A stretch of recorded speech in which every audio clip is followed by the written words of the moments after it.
251 পাতা। Read the sentences, fill in the table.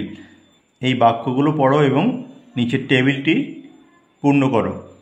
We followed the man, they visited our house, we moved to a new place, I love my country, you climb the tree.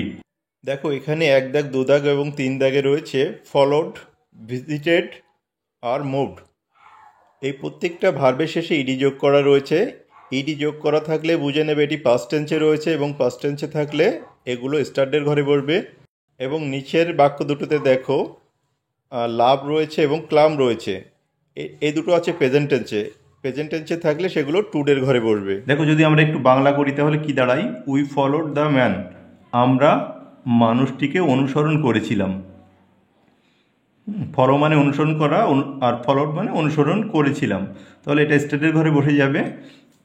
They visited our house, তারা আমাদের বাড়ি এসেছিল বা পরিদর্শন করেছিল, তাহলে এটাও অনেক কাজটা আগে হয়ে গিয়েছে, এটা স্টেটের ঘরে বসবে।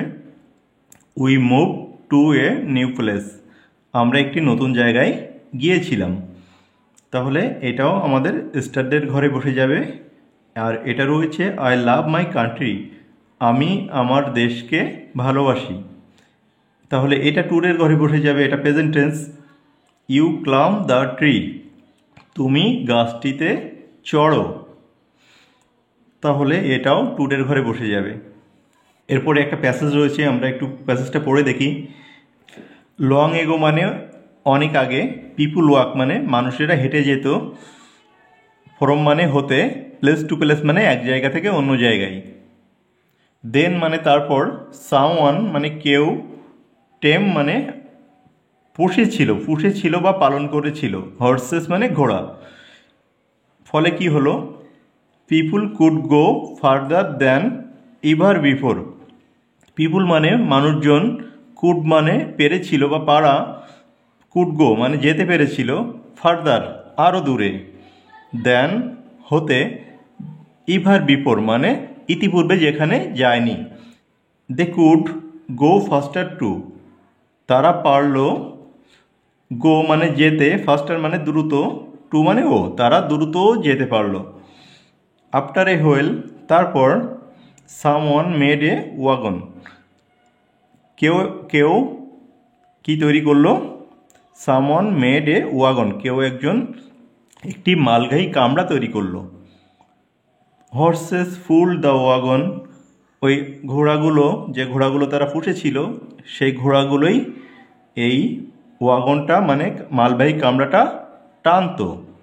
এখানে পুল মানে টানতো বা টেনেছিল।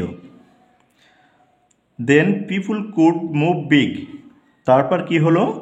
মানুষেরা বড় জিনিসগুলো সরাতে পারলো, হেভি থিংস এবং ভারী জিনিসগুলো।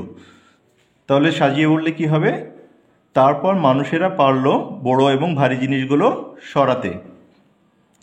টুডে উই হ্যাভ কার্স, আজ আমাদের আছে কার মানে গাড়ি, বোট মানে নৌকা, প্লেন মানে প্লেন বা উড়োজাহাজ, অ্যান্ড ট্রেন এবং রেলগাড়ি।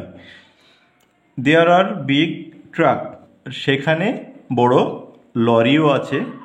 Those are all form of transportation, এগুলো সব পরিবহন হিসাবে কাজ করছে। এখানে আরও একটি নতুন শব্দ পেলে তোমরা, দেখো ট্রান্সপোর্টেশন মানে পরিবহন। এরপরে নিচে দেখো, feel in the gap with words from the passage, আমাদের এই শূন্যস্থানগুলো পূরণ করতে হবে উপরের প্যাসেজ থেকে শব্দ নিয়ে। প্রথমটা কি আছে? লং এগো পিপুল, এখানে শূন্যস্থান আছে, long ago people walk from place to place, তাহলে এখানে ওয়াক কথাটা বসে যাবে। After taming horses people could, এখানে বলবে go further than ever before. আর 3 নম্বরটা কি হবে? Horses pull the wagon, horses pull the wagon, ঘোড়াগুলো মালবাহী কামরাগুলো টানতো বা টেনেছিল। কার, বোট, প্লেনস, এখানে বলবে আর অল ফর্মস অফ ট্রান্সপোর্টেশন, এখানে অল ফর্মস অফ ট্রান্সপোর্টেশনের আগে যে আরটা রয়েছে এই আরটা এখানে বসে যাবে।